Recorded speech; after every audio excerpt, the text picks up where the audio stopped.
İtiraf edin. Bu sabah alarmınız çaldığında ne yaptınız? Gözlerinizi tam olarak açmadan, bilinciniz o rüya aleminin sisinden tam olarak sıyrılmadan, eliniz yastığın altına, o soğuk metale gitti.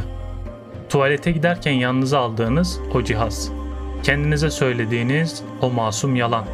Sadece saate bakacağım ya da acil bir mesaj var mı ve sonra başınızı kaldırdığınızda kaybolan o koca 45 dakika.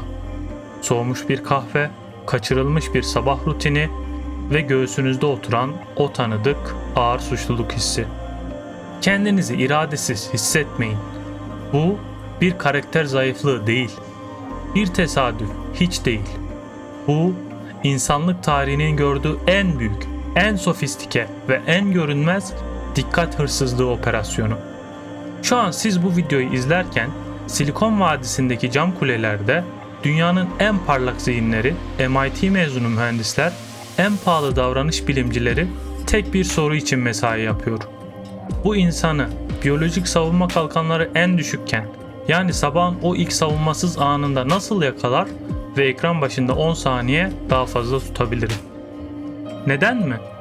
Çünkü yeni dünyanın petrolü artık toprağın altından çıkmıyor.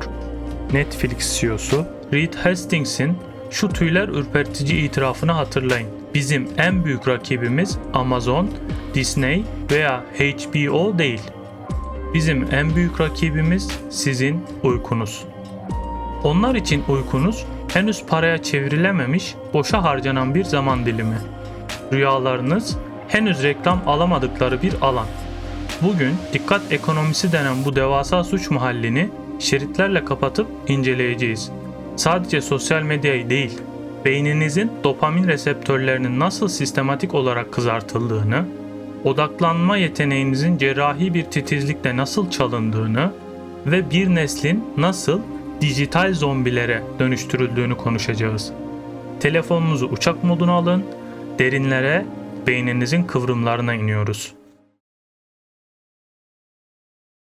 Hikayeyi tam anlamak için saati biraz geri almalıyız. Çok değil, 30-40 yıl öncesine. İnsanlık tarihinin %99'unda temel sorunumuz bilgiye ulaşamamaktı.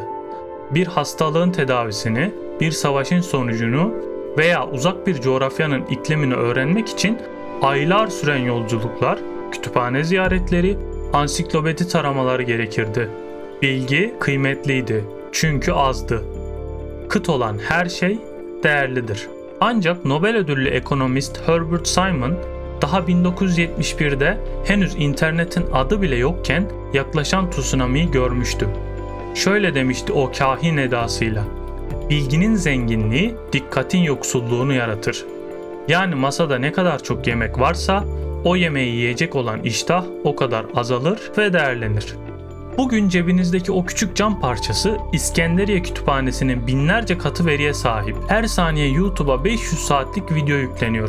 Ama sorun şu: bizim donanımımız, yani beynimiz hala Afrika savanalarında avlanmak için evrimleşmiş. 50 bin yıl önceki avcı toplayıcı beyni.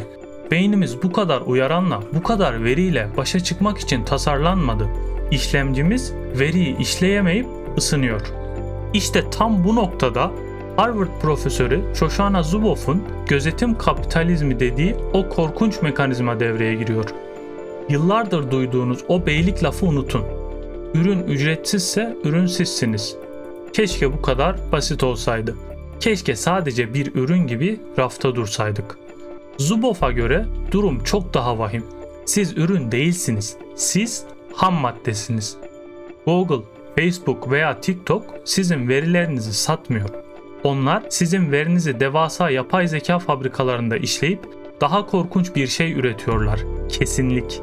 Sizin gelecekte ne yapacağınızı, Perşembe akşamı saat 9'da moraliniz bozukken ne satın alacağınızı, hangi videonun sizi ekranda 3 dakika daha tutacağını %99 kesinlikle bilen tahmin modelleri satıyorlar. Reklamcılar Google'a reklam alanı için para ödemiyor. Sizin davranışlarınızın kontrolü için para ödüyor. Borsa artık petrol, altın veya buğday üzerinden dönmüyor. Borsa insan vadeli işlemleri üzerinden dönüyor. Sizin dikkatiniz, sizin göz bebeklerinizin hareketi onların banka hesabındaki sıfırlar demek. Peki, milyarlarca insanı bu ekranlara kilitleyen mekanizma tam olarak nasıl çalışıyor? Bunu anlamak için mutfağa Cornell Üniversitesi'nden Brian Wansing'in o meşhur dipsiz çorba kasesi deneyine gitmeliyiz. Wansing bir grup deneye domates çorbası ikram eder. Ancak deneydeki hile şudur. Bazı kaselerin altına masanın altından gizli bir hortum bağlanmıştır. Kişi çorbayı içtikçe kase alttan yavaşça fark ettirmeden tekrar dolar. Sonuç, normal kaseden içenler doyup kalkar ama dipsiz kaseden içenler diğerlerine göre %73 daha fazla çorba içer ve işin ilginci deney sonunda sorulduğunda hala tam doymadım derler. Tanıdık geldi mi? İşte Azaraskin adındaki mühendisin icat ettiği ve daha sonra pişman olduğu sonsuz kaydırma yani infinite scroll teknolojisi tam olarak budur. Eskiden internetin bir sonu vardı. Google'da arama yaparken sayfanın altına iner ve sonraki sayfa butonunu görürdünüz. O buton beyniniz için bir dur işaretiydi. Bir nefes alma, bir muhasebe anıydı. Yeterince baktım mı? Devam mı edeyim yoksa kapatıp uyuyayım mı?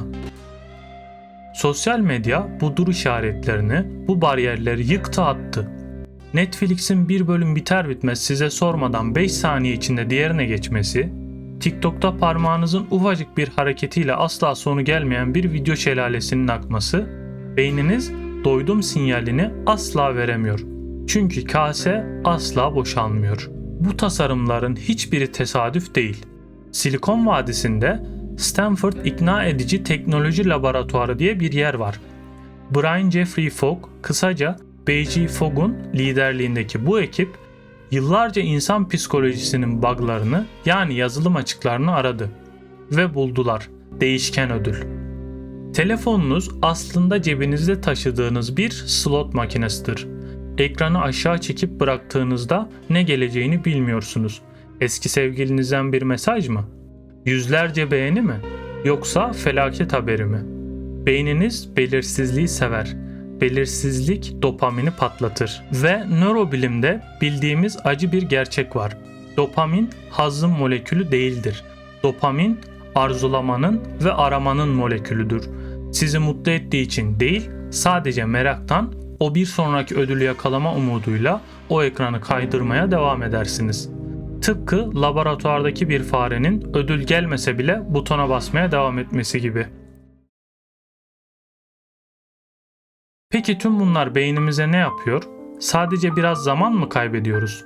Keşke bedel bu kadar hafif olsaydı.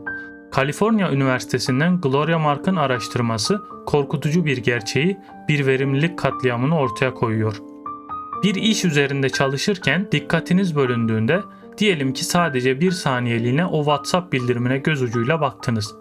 Tekrar o işe tam odaklanma yani akış seviyesine dönmeniz ne kadar sürüyor biliyor musunuz?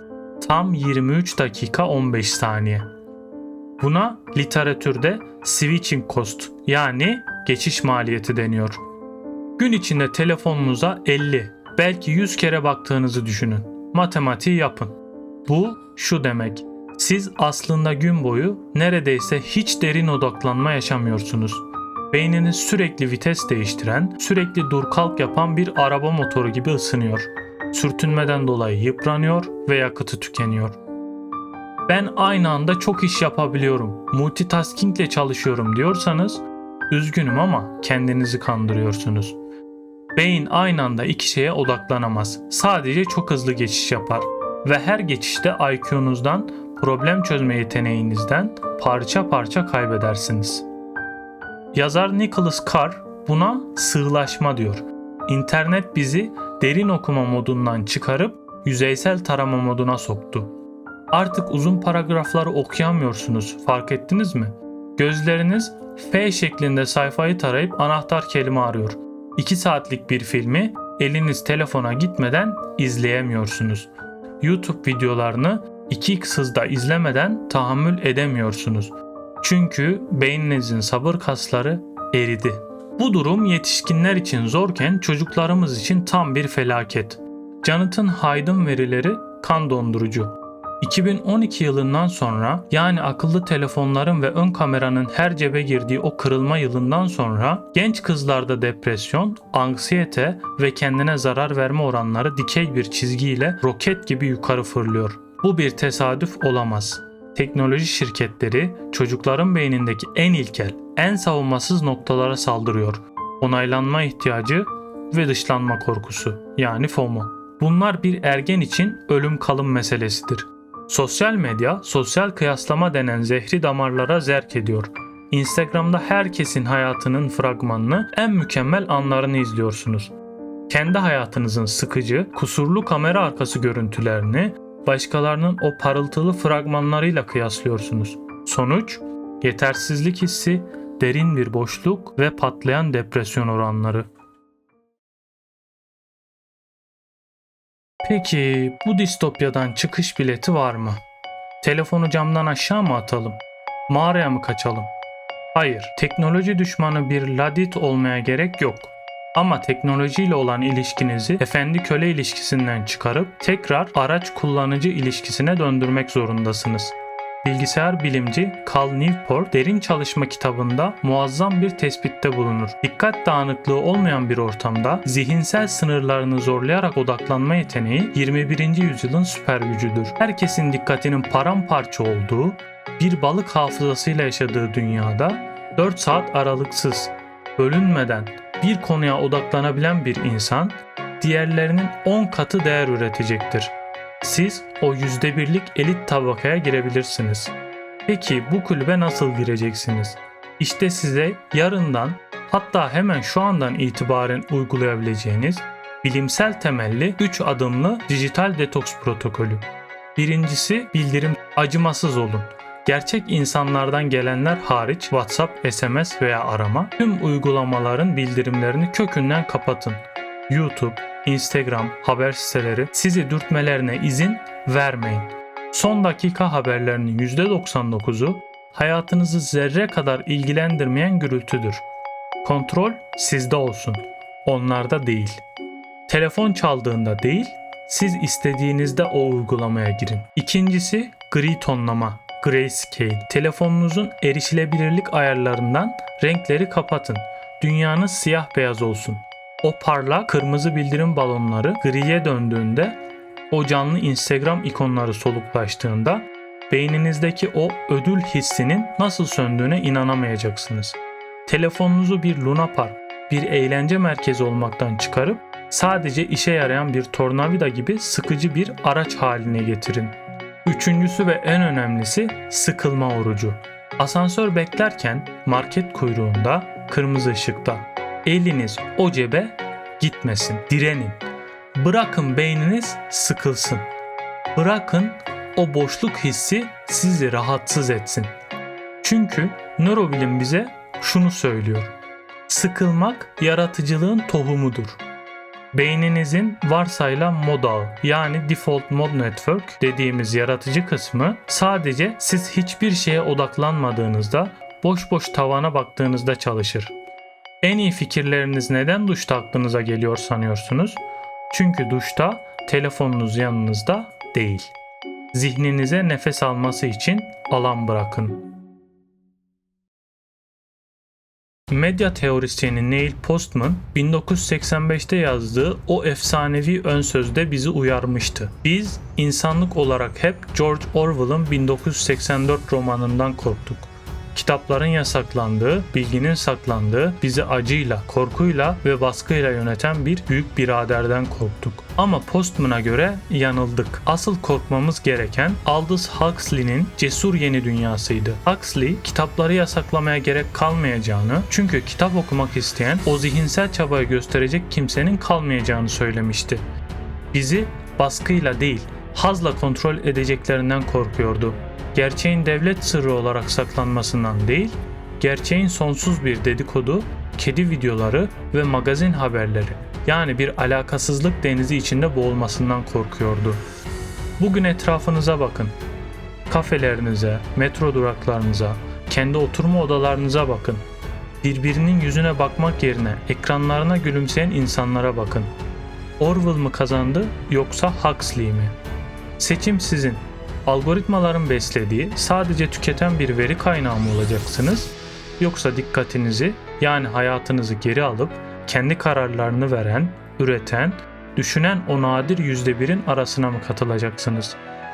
Eğer cevabınız evet ise önce sizi o alakasızlık denizinde tutmak için tasarlanmış mekanizmayı yani düşmanınızı tanımanız gerek. Huxley'nin kehanetini bugün gerçeğe dönüştüren o görünmez el yani algoritma tam olarak nasıl çalışıyor? Oyunun kurallarını öğrenmek için sizi şimdi çıkan karttaki videoya bekliyorum.